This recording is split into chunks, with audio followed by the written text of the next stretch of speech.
Okay. So have you ever wondered if there's like a point where it's too late to start a family?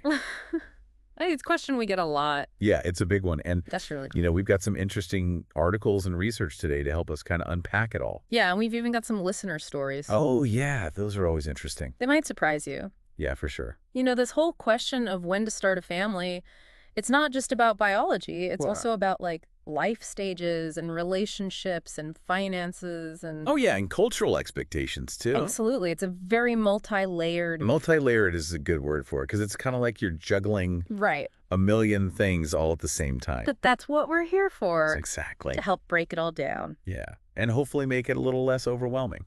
Exactly. So maybe we should start with the biological stuff. Okay. Like the idea of declining fertility. Okay, so everyone's heard of the biological clock. Right, especially for women. Right, but what does that actually mean? Like, what's happening in the body? Well, for women, it has to do with the quality and quantity of eggs. Okay. And as women age, the number of eggs decreases and the remaining eggs may have more problems. Problems like what? Well, they can have chromosomal abnormalities, and that can make it harder to get pregnant, or it can increase the risk of certain conditions during pregnancy. Okay, so it's not just about getting pregnant, but also about potential risks once you are pregnant. Exactly. Got it. And for men, sperm quality can also be affected by age. Okay, so men aren't off the hook. Not entirely. So basically, the older you get, the trickier things can get. Yeah, and that's why things like prenatal testing and genetic counseling are so important for people who are starting families later. Okay. And there are options too, like in vitro fertilization, IVF, and egg freezing. Right, right. Those can help, but they also have their own limitations. Okay, so it's a lot to consider. It is. It's important to understand the latest advancements and to talk to your doctor. Yeah, have those open conversations with your healthcare provider. Exactly. And, it's interesting how the conversation often shifts from just the biological stuff to like this idea of life stage, Oh, yeah. which arguably plays an even bigger role than just straight up age. Yeah, because I could see myself thinking like, oh, yeah, I'm ready for parenthood at 25. Uh-huh. But maybe at 35, I'm like really ready. Right. Like life had to happen first. Exactly. And one of the listener stories you shared really highlights this. Oh, yeah. This person, they felt pressure to have kids by 30, but now they're 38. Okay. And they've gone through some career changes and personal growth, and now they feel more prepared than ever. Wow. So it's almost like those societal pressures were pushing them in a direction Yeah. that wasn't necessarily right for them at the time. Right. And it just goes to show that there's no one-size-fits-all timeline. Definitely. And, in some cultures, it's totally normal to have kids in your early 20s. Yeah. And in other cultures, it's more common to wait until your late 30s or even 40s. It's so interesting how that varies. It is. So how do we know if we're feeling that pressure to have kids because it's what we actually want Right. or because it's just what everyone else is doing? Right. It takes some real soul searching. Yeah.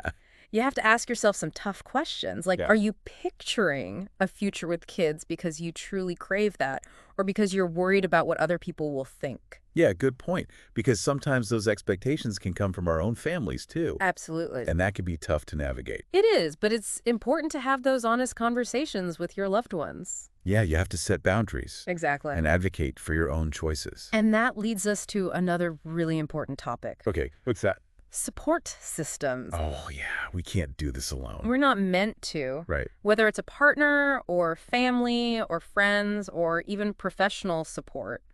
Yeah, having a good network can make a huge difference. It really can, and that support can look different for different people. It might be emotional support from a close friend or practical help from family or even financial help. Right.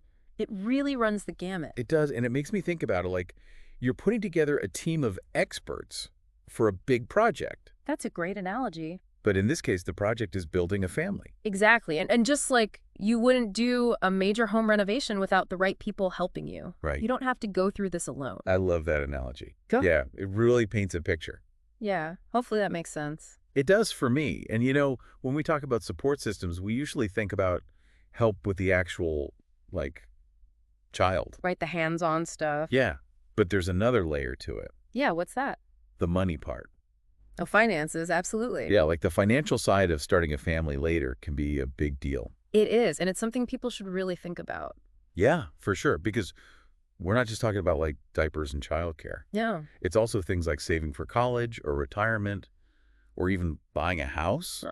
Exactly. It all adds up. It does. In one of the articles you shared, it said that the average cost of raising a kid to 18 in the U.S. is over $200,000. Wow. Yeah, and that doesn't even include college.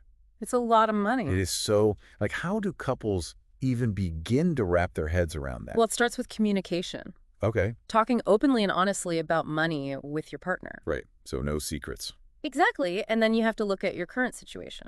Yeah. Where are you financially? Right. And what are your goals for the future? Yeah, because maybe you need to make some changes. Right. Maybe cut back on spending or look for a higher paying job. And what about those less obvious financial impacts, like career changes? Oh, yeah, that's a big one. Especially for women who often end up taking on more of the childcare responsibilities. Right. Deciding to have a kid can definitely affect your career. It can mean delaying a promotion or going part-time or even putting your career on hold for a while. Exactly. And those choices can be really rewarding. Yeah. But they also have financial implications. So it's all about finding that balance It is. between your career goals and your family goals, Right. And sometimes you might have to prioritize one over the other. at least for a certain period of time. Yeah. And that's where the idea of delayed gratification comes in. Oh, okay. How so? Well, maybe you choose to wait to start a family. Okay. And that might mean making some financial sacrifices now, All right. like putting off buying a bigger house or taking a fancy vacation. Right. But in the long run, it could mean more financial stability. So it's like investing in your future family. Exactly. You're building a strong foundation. I remember that listener story we talked about earlier. Yeah. The one who felt more financially secure at 38 than they did at 30. Right. They waited. And it seems like that stability really played a role in their decision. Yeah, it makes sense. So it's not just about how old you are. It's also about where you are in your career and financially. Yeah. Can you comfortably support a child? Both now and in the future? Right, because adding financial stress on top of all the other demands of parenting. Oh, yeah. That's a recipe for disaster. It can be, and it's something a lot of couples struggle with. Yeah, regardless of their age. Right, so open communication and financial planning are key. Yeah, and being willing to adapt. Exact. Because let's be real, money isn't the only thing that can cause stress when thinking about starting a family. Definitely not. There's also like this emotional side to it. Yeah, the societal expectations. Yeah, like feeling pressure to conform to certain timelines. Right. It can be a lot. It can, and, we live in a culture that really values youth, and it seems like there are these specific age ranges for certain milestones. Like getting married and having kids. Exactly. And even though those norms are changing, They are. their influence is still really strong. It is. It's like there's this unspoken timeline we're all supposed to follow. Yeah. And if you don't stick to it, you feel like you're somehow off track. Right, and that pressure can be even worse if all your friends are starting families at the same time. Oh, yeah. It's easy to get caught up in the comparison game. It is. You see all those ultrasound pictures on social media and hear everyone talking about their pregnancies. Yeah, and it makes you question your own timeline. Even if you're not ready. Exactly. So it's important to have a strong sense of self Okay. and a clear understanding of your own values. Yeah, what's important to you? Right. Don't let society dictate your choices. It's like you have to tune out all that noise Exactly. and focus on your own path. Right. And sometimes that means having tough conversations with family or friends. Yeah, people who might not understand why you're waiting. Exactly. But you have to set boundaries Yeah. and stand up for what you want. And it's okay if what you want changes over time. It is. Life is a journey. Right. Our priorities change and our circumstances change. It's all about embracing that evolution. Yeah. Trusting that you're right where you're supposed to be. I like that. And that brings us to another important point. What's that? Professional guidance. Oh, yeah. We've touched on this before. We have. But it's worth repeating.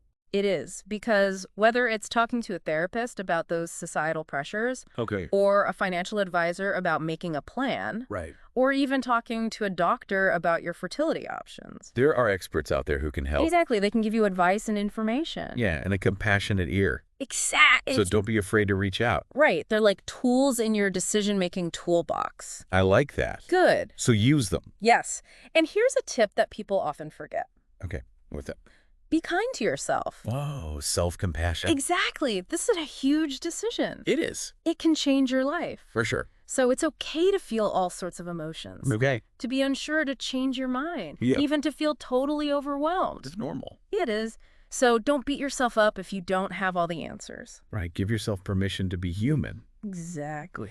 So we've talked about all the different factors involved in deciding when to start a family. In the biology, the finances, the emotional stuff. Right.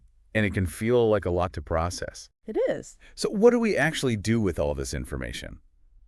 Well, I think the first step is to set some goals. Goals? Okay. Yeah, and not those vague someday goals. I mean, like really specific goals. Okay. So how do we do that? You have to ask yourself some tough questions, like, Yeah. when do you actually want to have kids Okay. in the next 5 years? Yeah. 10 years? Got it. Or are you open to a longer timeline? Okay. And are you thinking about different ways to become a parent? Like adoption or surrogacy. Exactly. Yeah. And what are your non-negotiables when it comes to family life? Well, that's a good one. Yeah, once you know what you really want, Yeah. you can start making a plan. It's like creating a roadmap. Right. You need to know where you're going. Exactly. And sometimes you need a guide to help you along the way. Oh, yeah. That's where support systems come in. Exactly. Talk to your friends, your family, your mentors. Anyone who can offer a listening ear. Right. And don't forget about professional guidance. Oh, yeah. We talked about that before. We did, but it's important. Yeah. Doctors, therapists, financial advisors. They can be so helpful. Yeah. They can offer that objective perspective. Right, because sometimes it's hard to see things clearly when you're in the thick of it. Exactly. And speaking of seeing things clearly, Uh-huh. it's important to be kind to yourself during this process. Oh, self-compassion is key. Yeah, because this is a big decision. It is. And it's okay to feel all sorts of emotions. Right, it's normal to be unsure or to change your mind. Exactly. So don't beat yourself up if you're not feeling 100% certain. And here's something I've found helpful. Okay, what's that? Focusing on the things that bring me joy outside of the whole parenthood question. Oh, that's a good one. Yeah, like hobbies, relationships, things that make me feel fulfilled. Right, it's not selfish to take care of yourself, Exactly, and it actually makes you a more well-rounded person. whether you become a parent or not. Right. And if you're going through this with a partner, Uh-huh. communication is so important. Absolutely. You need to talk about your hopes and fears. Yeah, and your vision for the future, And create a safe space to share your feelings. even the messy ones. Exactly, and maybe even schedule some time for these conversations. Like a family planning meeting Yeah, something like that. to keep things focused. And remember to be respectful of each other's perspectives.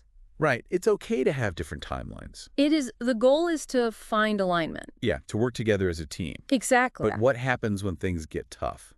Like, what do you mean? Like maybe you're facing infertility. Oh, yeah. Or financial problems. Right, Or even yeah. relationship issues. Those are tough. They are. So what do we do then? Well, that's when professional guidance is even more important. Okay. There are so many resources out there. Right, kid. Fertility specialists, adoption agencies, financial counselors, couples therapists. Wow. Don't be afraid to ask for help. Right. Seeking help is not a sign of weakness. It's actually a sign of strength. So be proactive. Yeah. And remember that setbacks don't mean failure. Right. There are opportunities to reevaluate and adjust course. Exactly. So I think we've covered a lot today. We have. We've talked about everything from the science of fertility to the emotional side of things. And hopefully our listeners are feeling a little more informed and empowered. I hope so. Because at the end of the day, the decision of when to start a family is a personal one. Absolutely. There's no right or wrong answer. And as we wrap up this deep dive, Yeah. I want to leave you with one final thought. Okay. What's that? Trust your gut. Yeah. Deep down, you know what's right for you. It might take some time to figure it out. And that's okay. Be patient with yourself. Gather information Lean on your support system. and listen to that inner voice. It will guide you. So thank you for joining us on this journey. Thanks for listening, everyone. We hope you feel a little less alone as you navigate this big decision. We'll see you next time.